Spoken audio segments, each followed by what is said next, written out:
A simple woman was told to put the pregnant mother bear in a cage. What she did put everyone in tears. Let us know where you're watching from. If you love my content, consider supporting it with a super thanks. Also, don't forget to like and subscribe. It'll help us to remain in touch with amazing people like you. The morning fog hung thick over the village of Cedar Valley, wrapping everything in a gray blanket that made the world look like a watercolor painting left out in the rain. Sarah Mitchell pushed back the old cotton curtains in her kitchen window, the wooden rings scraping against the rod like they did every morning. Her hands shook as she gripped the sink edge, looking out at the forest that pressed against the village boundary like a dark green wall.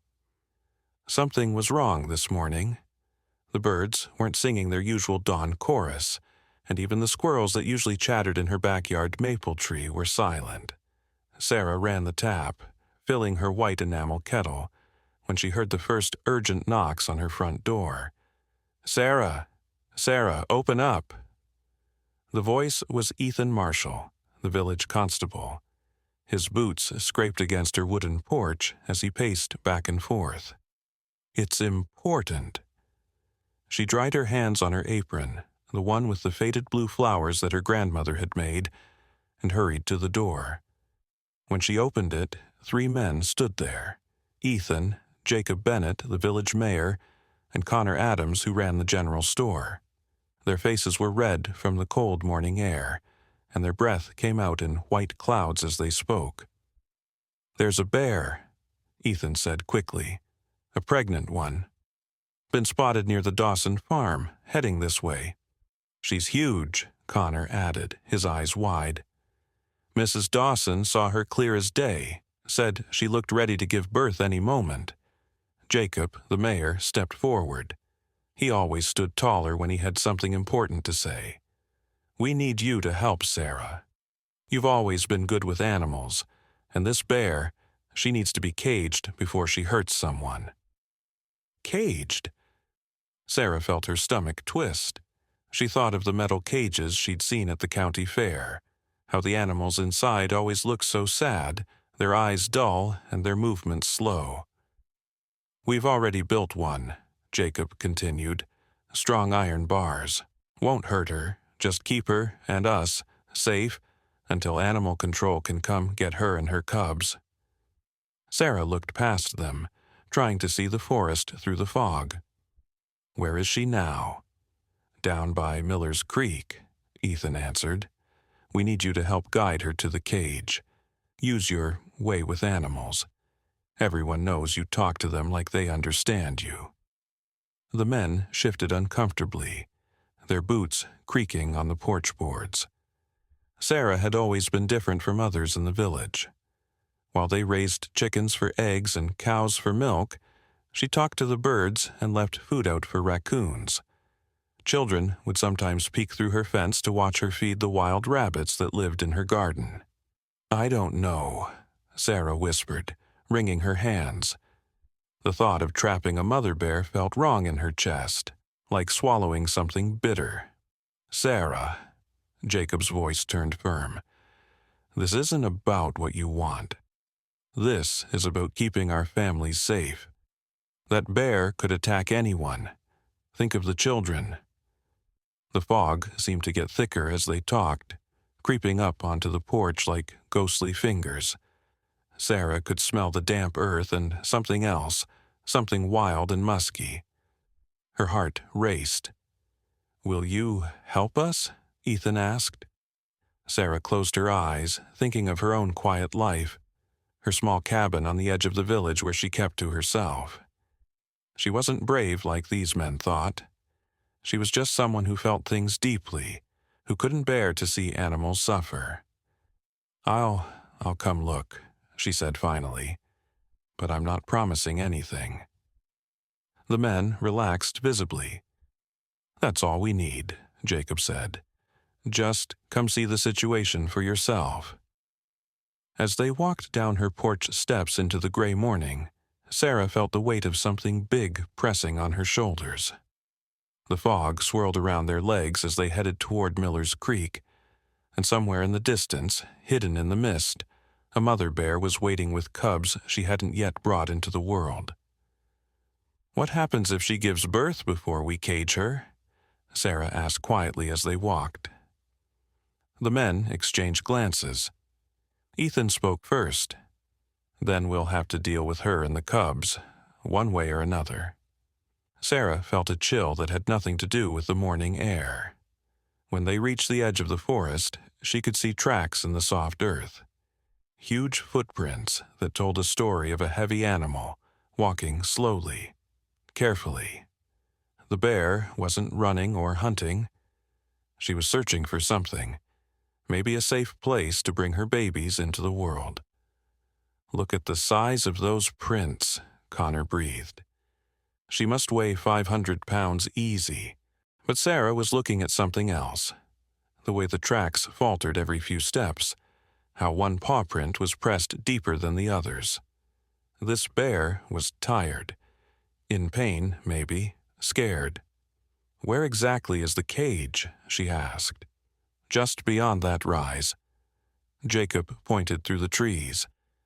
"We put it near the old oak that fell last storm, surrounded it with food bait, fish, berries, honey."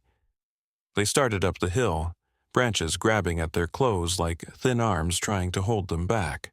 The fog began to thin as they climbed higher, but dark clouds were gathering overhead, promising rain.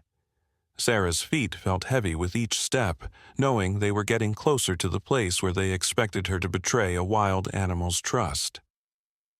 When they crested the hill, she saw it. The cage.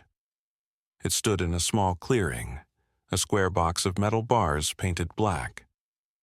The door was propped open with a wooden pole, and inside, scattered on the ground, was the bait they'd promised.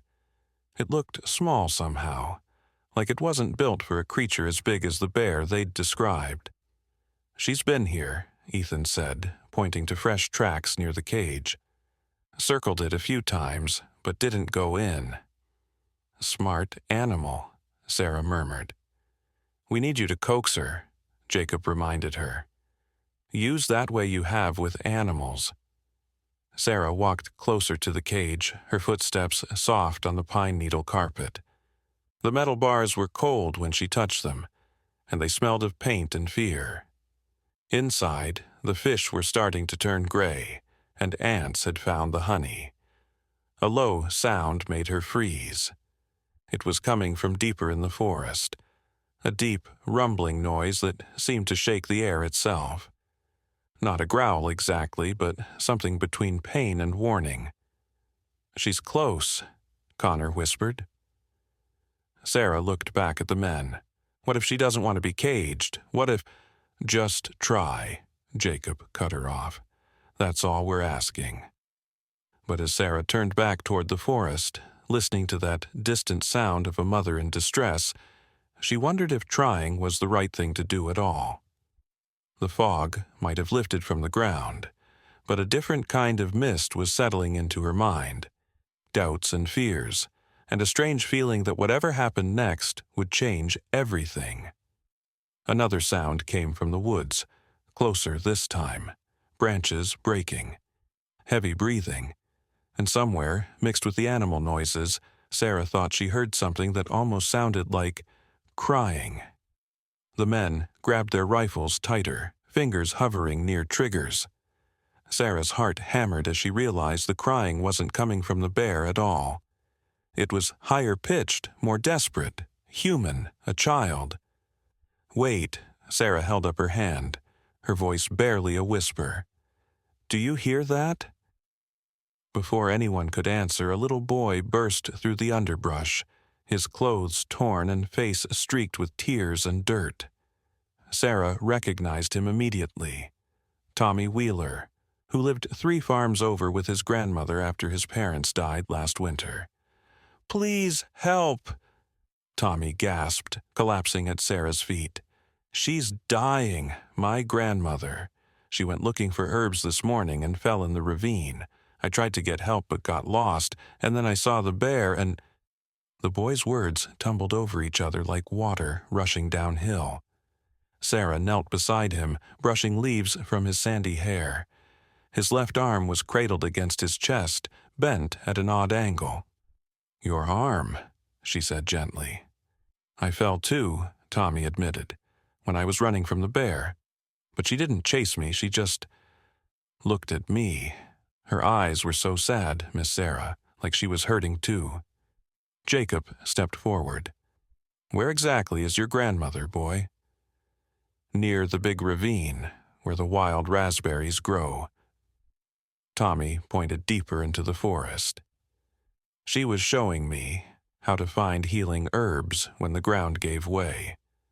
There's no path from here. We have to go through the thick woods." Ethan was already calculating in his head. "The ravine? That's beyond the boglands. Take at least an hour to reach, even running, by the time we get there and back. The bear will have had plenty of time to kill someone in the village," Connor finished. "No." Tommy shook his head violently. "She won't hurt anyone. She's not like that. When I ran into her, she had something in her mouth. Herbs, the same ones Grandma was looking for. She dropped them when she saw me." Sarah's mind raced. A bear gathering herbs?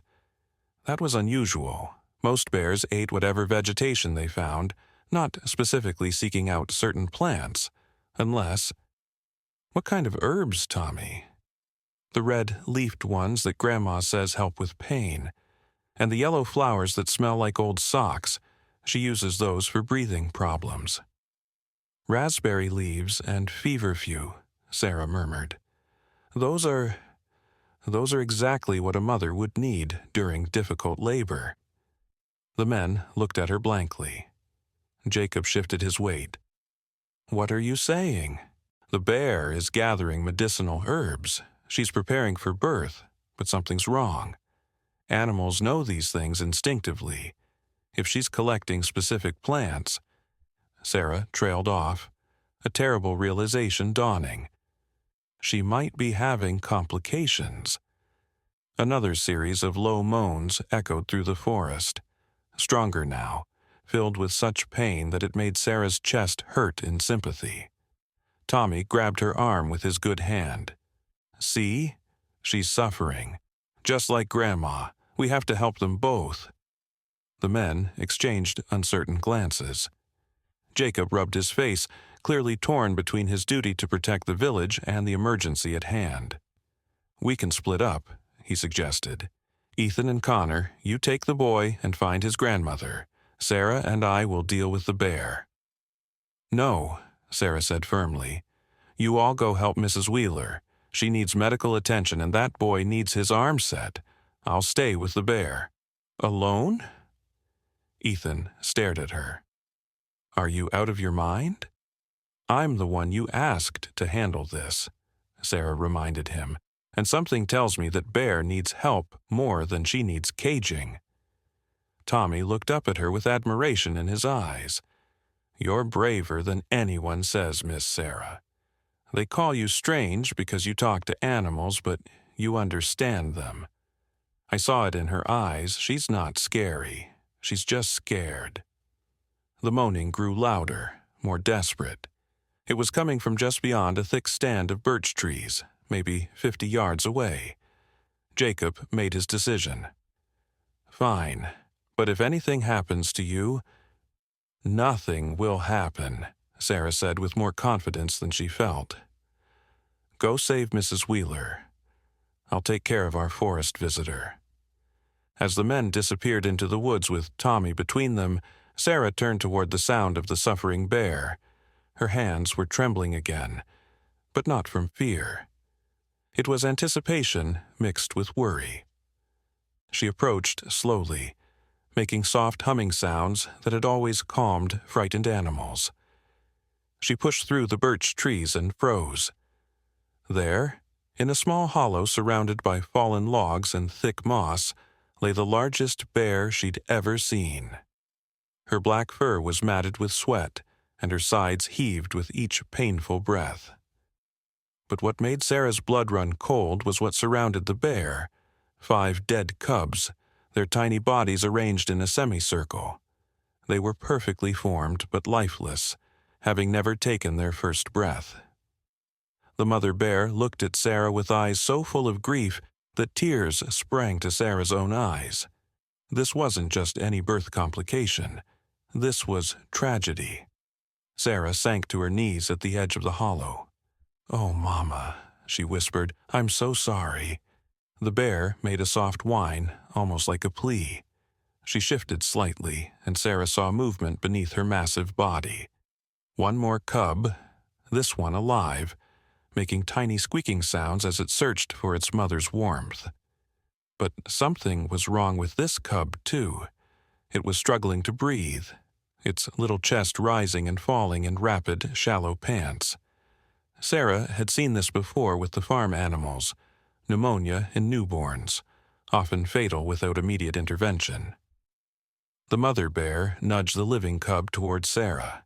The meaning was clear: help my baby. After all she'd lost, this mother was entrusting her last hope to a human stranger.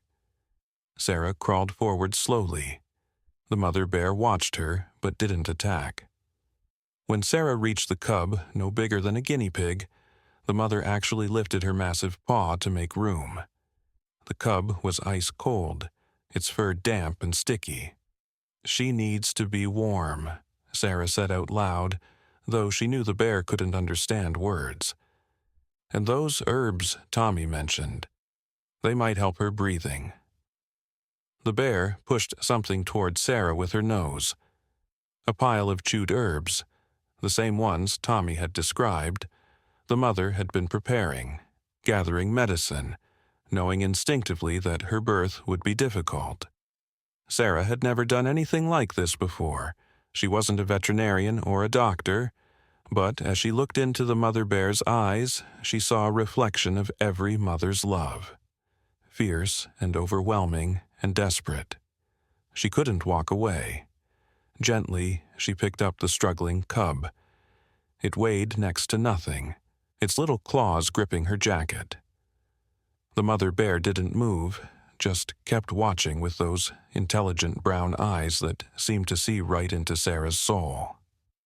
"I'll try," Sarah promised. "I'll do everything I can." She gathered the chewed herbs and examined them. The raspberry leaves could be made into a tea. She remembered her own grandmother using them for respiratory issues. But what else? Think, Sarah, think. Her cabin was 20 minutes away, too far. But the Wheeler place was closer, just through the woods.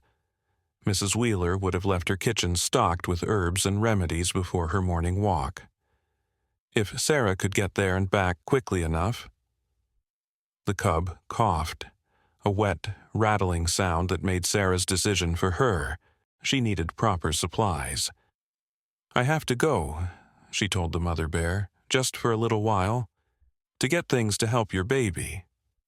She started to rise, but something unexpected happened. The mother bear moved. Slowly, painfully, she pulled herself to her feet. At her full height, she was terrifying. Easily 8 feet tall, with muscles rippling under her dark fur. But instead of attacking, she nudged Sarah gently with her massive head. Then she began to walk. "Wait," Sarah called out, following. "Where are you going?" The bear moved with surprising purpose, despite her obvious pain. She was leading Sarah somewhere, glancing back occasionally to make sure she was following. The cub squirmed in Sarah's arms, growing weaker with each passing minute. They traveled through the forest together, a woman carrying a dying bear cub while following its grieving mother deeper into the woods. It should have felt like a dream, too strange to be real, but the weight of the cub and the sound of the mother bear's heavy breathing kept Sarah anchored to the impossible truth of the moment. After 10 minutes of walking, the trees began to thin. Sarah realized they were approaching the old Spencer homestead, a place that had been abandoned for decades after the family moved to the city. As they emerged from the forest, Sarah gasped. The house wasn't abandoned at all. Smoke curled from the chimney, and the windows glowed with warm light. How had no one in the village known? And why was the mother bear leading her here? The bear stopped at the edge of the clearing and sat down heavily. She was done walking, done leading. This was where she wanted Sarah to take her cub. A figure appeared in the doorway. An elderly woman with silver hair braided down her back. She wore a long dress in shades of brown and green, and her face creased with understanding as she saw Sarah and the bears. "I've been expecting you," the woman said. "Bring the little one inside, quickly now." Sarah hesitated. Everything about this felt like stepping from one world into another, a world where bears led humans to hidden houses and strangers expected impossible things. The cub's breathing rattled worse, a death sound. Time was running out. With the mother bear watching from the tree line, Sarah carried the dying cub toward the mysterious house and the woman who somehow knew she was coming. As Sarah crossed the threshold of the Spencer house, the air changed. It felt warmer somehow, but not from any fire or heating system. It felt charged, like the moment before lightning strikes, making the hair on Sarah's arms stand up beneath her coat sleeve. The elderly woman closed the door behind them, and Sarah noticed strange things about the interior. The wooden walls were covered with intricate carvings of animals: bears, wolves, deer, and birds, all intertwined as if they were dancing. Dried herbs hung in bunches from the ceiling beams, filling the air with scents Sarah couldn't name. "The kitchen table is best," the woman said without introducing herself. "Lay her down gently." Sarah placed the struggling cub on a checkered tablecloth. Up close, she could see the little creature's ribs heaving. Its eyes closed tight. The woman moved with surprising grace for her age, gathering jars from various shelves. Her hands were steady as she mixed what looked like honey with crushed herbs, creating a paste. "What's your name?" Sarah finally asked. "Esther," the woman replied without looking up. "Esther Spencer. I've been living here since everyone thinks I moved away." She glanced at Sarah meaningfully. Sometimes being forgotten serves a purpose. "How did the bear know to bring me here?" Esther smiled, a knowing expression that made her weathered face look younger. Animals understand things we've forgotten. They recognize kindred spirits. That mother bear sensed something in you, the same thing that brought you to my door. She applied the paste to the cub's chest, massaging it in with circular motions. "Your name is Sarah Mitchell," Esther continued, not asking but stating. "The one who talks to animals when no one's watching. Who feeds stray cats and believes birds carry messages." Sarah felt exposed, as if this stranger could see all her secrets. "How do you know these things?" "Because we're alike, you and I. We see the connections others miss." Esther reached for another jar, this one filled with a shimmering liquid. "But you've been denying your gift, hiding it even from yourself." The cub's breathing wasn't improving. Each inhale was a wheeze, each exhale a struggle. Sarah felt helpless, watching the tiny life fade. "There's something else," Esther said suddenly. "Something about that mother bear I need to show you." She crossed to an old wooden chest in the corner and pulled out a leather-bound book, its pages yellowed with age. Opening it to a specific page, she beckoned Sarah closer. The page showed a detailed drawing of a bear, the same massive size, the same distinctive markings around the eyes. "This bear's mother," Esther explained. "I helped birth her 30 years ago, the same complications, dead cubs, one survivor barely breathing." Sarah's mind reeled.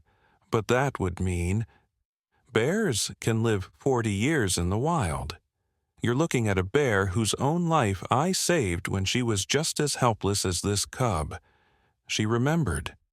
She brought her daughter to me just as her mother did. The implication staggered Sarah. You've been saving bears all this time? But why hide it? People fear what they don't understand, Esther said simply. If the village knew there was someone who communicated with wildlife, who helped bears and wolves and creatures they consider threats. She left the sentence unfinished. A sound from outside made them both turn. Through the window, Sarah could see the mother bear had moved closer to the house. She was lying just a few feet from the door, her grief-exhausted body forming a protective barrier between her last hope and the world beyond.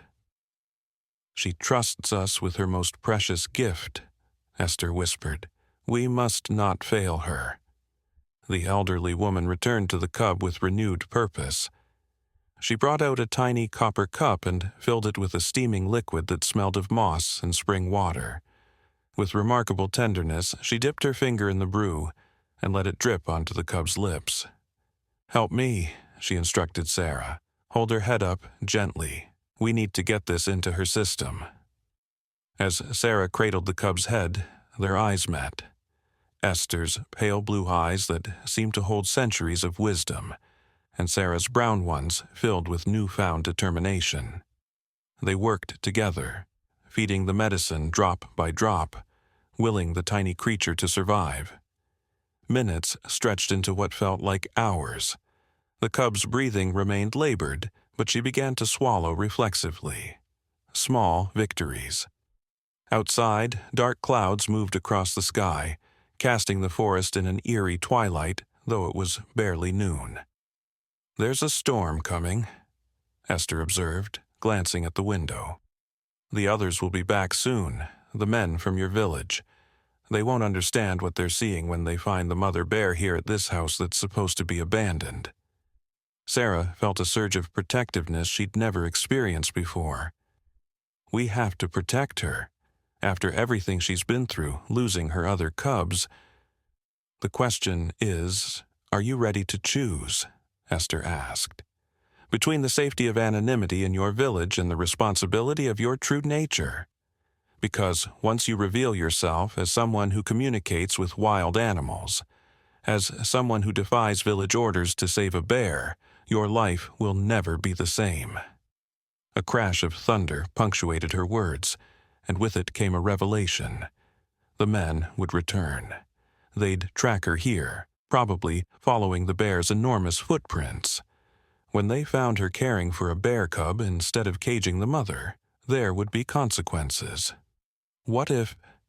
Sarah hesitated, the idea forming as she spoke. What if they thought the bear ran away? If she wasn't here when they returned? Esther raised an eyebrow. Even if she agrees to leave, which I doubt in her current state, they'll track the cabin. They'll see you've been caring for the cub. Not if I bring the cub back to the village, Sarah said, thinking quickly. Tell everyone I found it abandoned, that the mother fled when they chased her away. The men will think their plan worked. They scared her off. Clever, Esther nodded approvingly. But caring for a bear cub isn't simple. It needs round-the-clock attention. I'll manage, Sarah insisted. And you can visit, help me. No one has to know about this place or what you do here. The cub stirred slightly, its tiny paw twitching. Both women froze, hope flickering in their hearts. She's responding to the medicine, Esther whispered. Indeed, the cub's breathing seemed marginally better, less ragged. Sarah felt tears prick her eyes. Such a small improvement, yet it felt monumental. A howl suddenly pierced the air, not from outside, but from within the house. Sarah's blood ran cold as she realized the sound was coming from the cub. It was a tiny echo of its mother's mourning, a sound too sophisticated for a newborn to make naturally. She's calling for her mother, Esther said with wonder. That's not normal for cubs this young. They usually can't vocalize like that for weeks. More thunder, closer now. Through the window, they could see the mother bear lift her massive head, responding to her daughter's call. She tried to rise but collapsed back, too weak from grief and exhaustion. Then came different sounds, voices, human voices calling through the forest. "Sarah, Sarah, where are you?" It was Ethan Marshall, the constable. They were returning already. But that was wrong. They should have been gone much longer helping Mrs. Wheeler. Unless, Sarah breathed, a horrible thought occurring to her. Unless Mrs. Wheeler was already dead when they found her, Esther finished grimly. And now they've come back for the bear. The voices grew louder. Sarah could make out individual words now. The tracks lead this way. I swear I saw smoke from the old Spencer place, but that's been abandoned for decades. Panic gripped Sarah. They had minutes, maybe less. She looked at the cub, then at Esther, then at the mother bear visible through the window. "I need to decide," she whispered, "right now." Esther placed a wrinkled hand on her arm. "Whatever you choose, know this. That cub needs its mother, but the mother needs healing before she can care for anyone. Without intervention, they'll both die. And if I take the cub, you'll be committing to something extraordinary, something that will isolate you from your village but connect you to a world far older than modern civilization." The voices were almost upon them now. Sarah could hear Ethan saying, "Check around back," and Jacob responding, "I'll take the front." With trembling hands, Sarah made her choice. She scooped up the cub, wrapping it in her shawl to hide it from view. The tiny creature nuzzled into the fabric, seeking warmth and comfort. "Tell them I was never here," she said to Esther. "Tell them you thought you heard someone but found nothing." Esther smiled proudly. "Go through the back door. There's a path through the willows that leads to the ravine. They won't check there with the storm coming." As Sarah hurried toward the back of the house, Esther called after her, "I'll care for the mother until she's strong enough to join you. Remember, trust your instincts. They've brought you this far." Sarah slipped out the back door just as heavy knocking echoed through the house. She pressed herself against the wall, heart pounding as she heard Ethan's voice from the other side. "Miss Spencer? We know someone's in there. We followed tracks right to your door." There was a pause. Then they heard Esther's response through the wood. "Miss Spencer? I'm afraid you're mistaken, young man. This house has been empty for years. The wind must have played tricks on you. But the smoke from the chimney, your eyes deceive you. Perhaps the stress of the morning has addled your senses." While they argued, Sarah crept along the side of the house toward the willows Esther had mentioned. The cub stirred in her arms, letting out another of those strange melodic whines, too knowing for such a young creature. Just then, something remarkable happened. The mother bear, somehow understanding their plan, let out a tremendous roar that shook the very air. It was answered by another roar from deeper in the forest, not painful this time, but commanding. "The bear!" Connor Adams' voice cried out. "It's moving away from the house." "After it!" Jacob ordered. "It's leading us away from the village." The sounds of pursuit faded as the men chased after what they thought was the mother bear. In reality, Sarah realized with awe, some other forest creature had created that second roar, likely an old technique Esther had taught long ago to protect her secret work. Safe for the moment, Sarah hurried down the willow path. The storm was closer now, raindrops beginning to tap against the canopy of leaves above. The cub seemed to sense her urgency, staying unusually quiet for a newborn. As she emerged onto a wider trail, a figure stepped out from behind a massive oak tree. Sarah gasped, preparing to run, until she recognized who it was. Tommy Wheeler stood there, his broken arm now properly splinted, his clothes still dirty from his adventure. But he wasn't alone. Behind him stood 5 children from the village, including the mysterious new family that had moved into the old Miller farm just last month. "We know what you're doing," Tommy said, but he was smiling, "and we want to help." The other children nodded eagerly. Sarah noticed they all carried things: blankets, bottles of goat's milk, even a small wooden cradle. "Mrs. Wheeler taught us about the old ways before Tommy's voice caught. Before the men found her too late. She told us about the two kinds of people in this village, those who fear nature and those who understand it." A girl Sarah recognized as Louise Martinez stepped forward. "She said someday we might have to choose sides. I think that day is today." Another boy, James Thorne, held up a hand-drawn map. "We've been exploring these woods all summer. We know secret places where no one will look, places where a bear cub could be safe." Sarah stood frozen, overwhelmed by this unexpected alliance. The storm clouds continued to gather overhead, thunder rumbling warnings of the downpour to come. In her arms, the cub made a small sound of contentment, as if sensing the shift from isolation to community. "We'll help protect her," Tommy promised. "All of us. It's what Mrs. Wheeler would have wanted." As the first real raindrops began to fall, Sarah made her second life-changing decision of the day. With a community of children ready to guard a secret that could save 2 lives, or perhaps many more, she nodded. "Then let's go," she whispered, "before the storm hides our tracks completely." The group of unlikely guardians melted into the forest, led by children who knew every hidden path and cave. Behind them, in the old Spencer house, Esther watched from a window as the mother bear slowly, painfully, dragged herself through a secret door into the basement where a hidden healing space awaited. The bridge between humans and wilderness had been crossed not by force or fear, but by compassion and children wise beyond their years.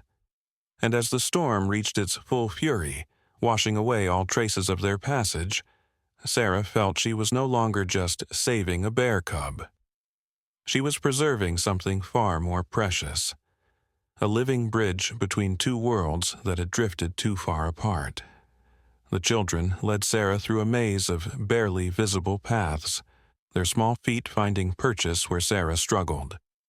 The bear cub had begun breathing more regularly now, though each step jostled her delicate form against Sarah's chest. Tommy stayed close to her elbow, his good arm occasionally reaching out to steady her when roots threatened to trip her up. "Where exactly are we going?" Sarah whispered. Before Tommy could answer, Louise squeezed between 2 boulder formations that seemed to form a natural gateway. "The Whispering Caves," she said over her shoulder. "They're not on any map. Mrs. Wheeler found them when she was our age, hiding from her own troubles." The rain fell harder now, turning the forest floor slick and treacherous. James had produced a flickering lantern from somewhere, its warm light casting dancing shadows that made the surrounding trees look like ancient sentinels guarding secrets. As they descended into a narrow ravine Sarah had never noticed before, she wondered how many mysteries Cedar Valley held that she'd walked past daily. Another child, Michael Hayes, who rarely spoke in school, appeared at her side. "My great-grandfather carved symbols on the cave entrance," he said quietly. "Protection marks against bad spirits. They still work." The cave mouth appeared suddenly, a dark opening between curtains of hanging ivy. As they ducked inside, the sound of rain muffled to a distant drumming. The lantern light revealed a space far larger than expected, with high ceilings disappearing into blackness above. More importantly, the floor was dry and covered with soft moss. "Help me make a nest," Sarah instructed, gently laying the cub down. The children worked quickly, gathering moss and lichen, arranging it into a circular bed. The cub mewled softly, stronger now, but still far from safe. Tommy disappeared deeper into the cave and returned with an armful of supplies. "We've been preparing this place," he admitted, "ever since Mrs. Wheeler told us stories about the old days, when people and wild creatures lived closer together. We thought maybe someday."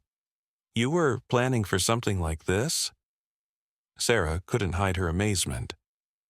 "Mrs. Wheeler said signs were appearing," Louise explained. "Animals acting different. Trees growing in strange shapes. She said change was coming to Cedar Valley." James carefully unpacked his burden. Bottles of goat's milk still warm from the morning milking, soft cloths, even a small copper pot. "We've been taking supplies a bit at a time. No one notices when children borrow things." The cub had begun crying again. Not the sophisticated howl from earlier, but the normal, pitiful whimper of a hungry infant. Sarah knew that sound would carry in the cave's acoustic chamber. They needed to feed her quickly. Michael produced something unexpected, a small, intricately carved feeding bottle made of wood and fitted with what looked like soft hide for a nipple. "My grandfather made these for orphaned animals," he explained. "He had a gift, too, before the village made him hide it." As Sarah filled the bottle with warm goat's milk, she noticed marks carved into the cave walls. Not random graffiti, but careful drawings. Bears, wolves, deer, and humans working together. Healing scenes, birthing scenes, hunting together respectfully. It was a visual diary of a relationship long forgotten. The cub drank eagerly when Sarah figured out how to position the wooden nipple. Her tiny claws gripped the bottle with surprising strength. For a few minutes, peace settled over the group as they watched the first small victory unfold. But peace never lasts long in times of change. A distant shout echoed down the ravine, distorted by rain but unmistakably angry. The hunters had either lost the false trail or given up, and were now searching in earnest.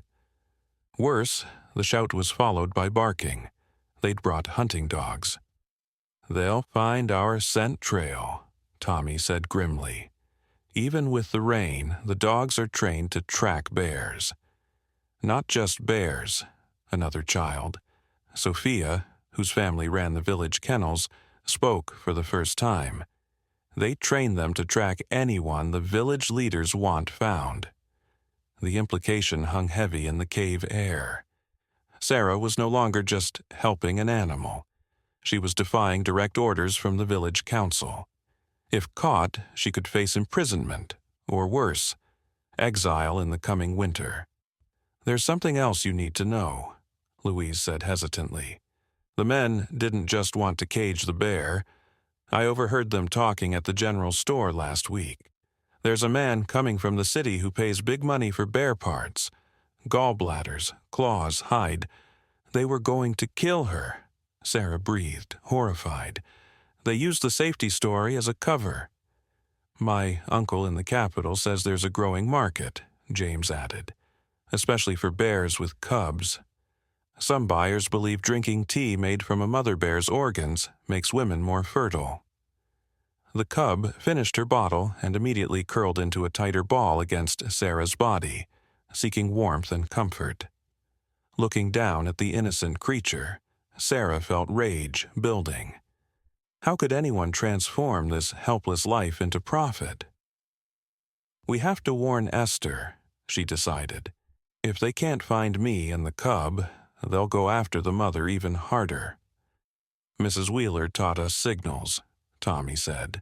"Special bird calls that carry messages through the forest. If we—" He was interrupted by a sound that froze everyone's blood. The distinct boom of a rifle shot, followed by anguished roaring. Something had been hit out there in the storm. "The dogs," Sophia whispered. "They must have found something." Sarah's mind raced. Was it the mother bear, another forest animal caught in the conflict? Without thinking, she handed the cub to Louise. "Keep her warm. I have to check." "No!" Tommy grabbed her arm. "That's what they want. They're probably using the gunshot to draw you out.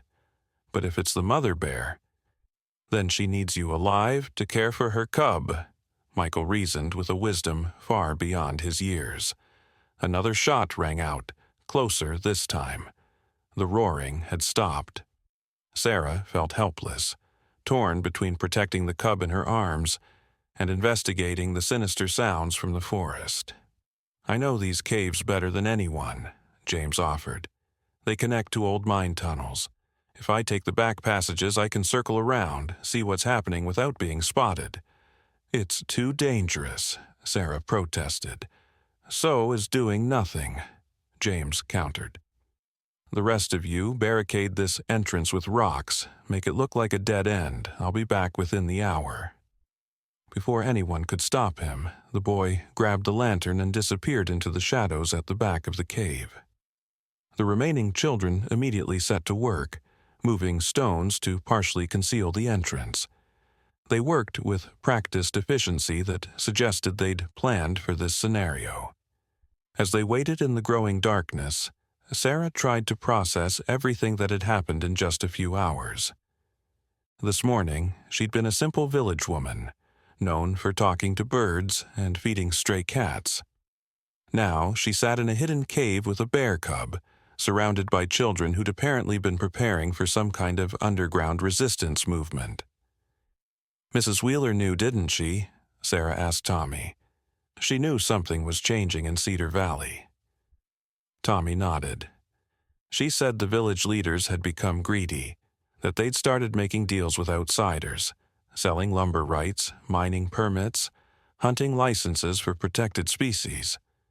She said it started small but got worse each year. And the bear hunt was part of that?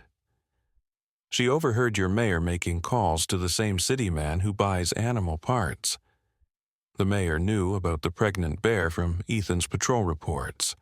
They planned the whole thing, create a panic about safety, then kill the bear and sell everything valuable. The cub had fallen asleep against Sarah's chest, her breathing now steady and strong. In sleep, her features looked almost human, peaceful, vulnerable, trusting. Sarah understood why Esther had dedicated her life to protecting these creatures. A scratching sound at the cave entrance made everyone tense. Sophia held a finger to her lips and crept forward. After listening carefully, she removed a few strategic stones to reveal a raccoon. Not just any raccoon. It wore a small collar with symbols similar to those Michael had mentioned on the cave entrance. "Duchess," Sophia whispered, relief evident. "She's one of Mrs. Wheeler's message carriers." The raccoon chittered softly and dropped something from her mouth. A rolled piece of birch bark tied with red string. Sophia carefully unrolled it to reveal a message written in strange symbols. "I can't read all of it," she admitted, "but I recognize the emergency code. It's about the gunshots." Louise took the bark, her fingers tracing the symbols. "It says, oh no. They didn't hit the mother bear. They found Esther. They found her trying to lead them away from the Spencer house. She's hurt, but the message says she's hiding." Sarah's heart sank. Brave, mysterious Esther, trying to protect their secrets even at her own expense. "There's more," Louise continued. "The mother bear, she's searching for her cub.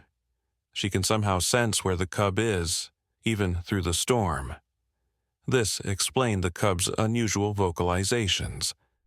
The bond between mother and child ran deeper than simple biology. It was something primal, instinctive, almost mystical. "We have to reunite them," Sarah declared. "Not here where the men might find us, but somewhere safe. Somewhere they can heal together." "But where?" Tommy asked the obvious question. "The village is watching everything now. The hunters are spread throughout the forest." The answer came from an unexpected source. The raccoon, having delivered its message, began performing an elaborate dance, turning in circles, pointing with tiny paws, making excited sounds. "She's showing us a route," Sophia breathed. Duchess knows all of Esther's secret trails. She's offering to guide us." Before they could process this offer, a commotion erupted outside the cave. Barking dogs, shouting men, the unmistakable sound of multiple pursuers converging on their location. "They've found our trail," Michael stated grimly. "James didn't block his scent path well enough." Sarah felt the walls closing in. They were trapped in the cave with the sleeping bear cub, guided only by children and a raccoon, while armed men and trained dogs approached through the storm. Then the cub woke up and did something impossible. She stood on her wobbling legs, raised her tiny head, and let out a call that was pure force. Not the cute squeak of a newborn, but a sound that seemed to vibrate through the cave walls and out into the forest beyond. It was a summons, ancient and powerful. The effect was immediate. Every dog outside the cave stopped barking. The men's shouts faltered. Even the rainfall seemed to pause. And somewhere in the distance, the mother bear answered with a call that made the very ground tremble. "She's coming for her baby," Tommy whispered, "and nothing's going to stop her." Sarah held the cub closer as the sound of massive paws approached through the storm, accompanied by something no one expected. Other animals, wolves howling, crows cawing, elk bugling. The forest itself was responding to the bear's call. Through the partially blocked entrance, they caught glimpses of chaos outside. The hunting dogs had turned tail and were running. The men shouted in confusion as their carefully planned hunt descended into pandemonium. "The old covenant," Louise whispered with awe. "Mrs. Wheeler told us about it. A promise made centuries ago between the first settlers and the forest. As long as we protected the vulnerable, the forest would protect us. But if we broke that promise..." A massive shadow filled the cave entrance. The mother bear had arrived. She ignored the barricade of stones, simply shouldering them aside as if they were pebbles. Her massive form barely fit through the opening, but she pushed forward with determination that bordered on supernatural. Blood matted her fur from multiple wounds, but her eyes blazed with maternal fury and joy as she saw her surviving cub. Sarah carefully placed the cub on the cave floor. What happened next would haunt her dreams forever. The mother bear didn't immediately scoop up her child. Instead, she turned to Sarah, lowered her enormous head, and touched her nose to Sarah's hands in what could only be described as a gesture of thanks. Then she turned to each child in turn, acknowledging them with the same solemn grace. "She knows what we've done," Michael breathed. "She understands." Only after honoring her protectors did the mother bear turn to her cub. The reunion was tender beyond words. Gentle nudges, soft vocalizations, the cub finally safe in her mother's embrace. But the moment of peace was shattered by gunfire at the cave entrance. Ethan Marshall stood there, his rifle smoking, his face twisted with rage. "Traitors," he spat. "You're all traitors to your own kind." The mother bear rose to her full height, placing herself between the armed man and her protectors. She had faced death once already today. She would face it again for those who saved her child. What none of them expected was what happened next.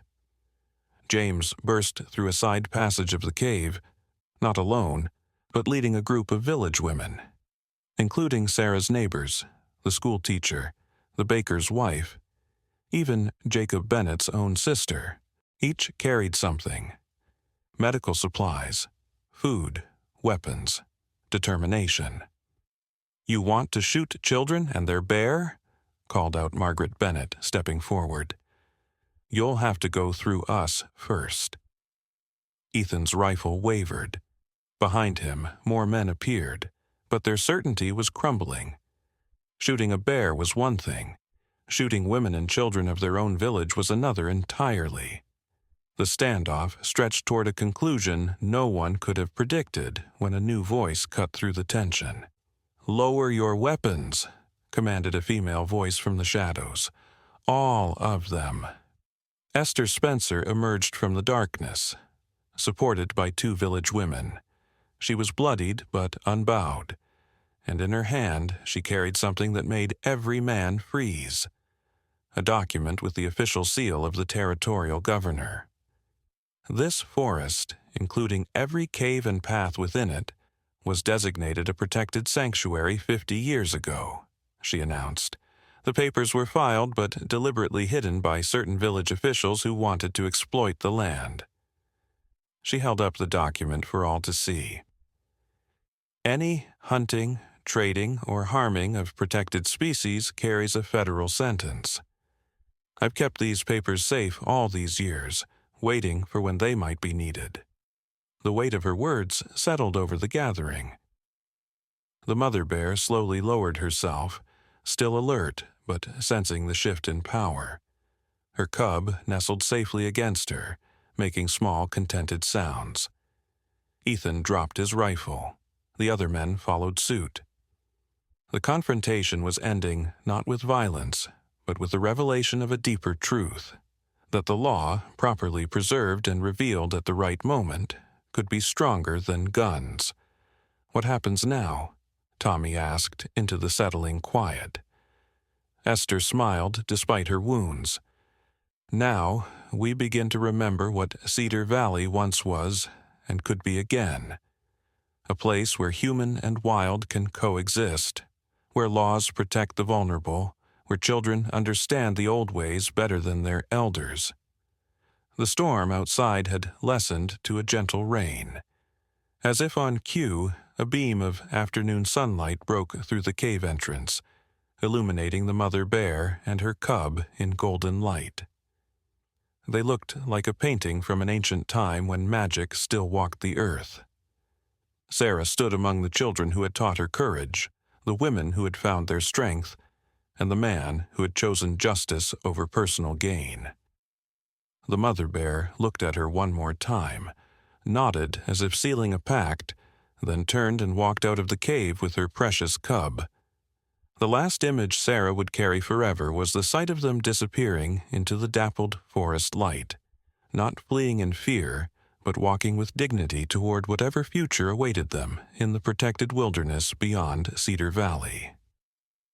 In that moment, Sarah understood that she hadn't just saved a bear's life. She had helped birth a new era for her village, one where the old covenant between humanity and nature might flourish again. The morning after the storm, Cedar Valley woke to find itself fundamentally changed. The news of the protected sanctuary papers spread like wildfire through kitchen gatherings and workshop conversations. Mayor Jacob Bennett resigned that very day, unable to face the questions about what other secrets he'd hidden. Sarah returned to her cottage by the forest's edge, but she was no longer the same quiet woman who talked to birds while no one watched. Now she talked openly, and people listened. Children gathered on her porch after school to hear stories of the mother bear and her cub, though she kept certain mysteries, like the exact location of the Spencer house, sacred and unspoken. The cave system was sealed at Esther's request, not to hide secrets, but to preserve a sanctuary for those who needed it. Duchess the raccoon became something of a village mascot, often seen directing lost children home, or alerting Sarah when an animal needed help. The forest slowly began to trust again. Over the following months, reports trickled in from the deeper woods. The mother bear thrived, raising not just her one surviving cub, but eventually adopting 2 orphaned cubs abandoned by hunters from a neighboring valley. She taught them all to find the herbs that heal and the paths that protect, lessons passed down from Esther's wisdom to bear wisdom, and back again. Michael's grandfather emerged from decades of hiding his gift, teaching the village children how to carve the protection symbols he'd once made in secret.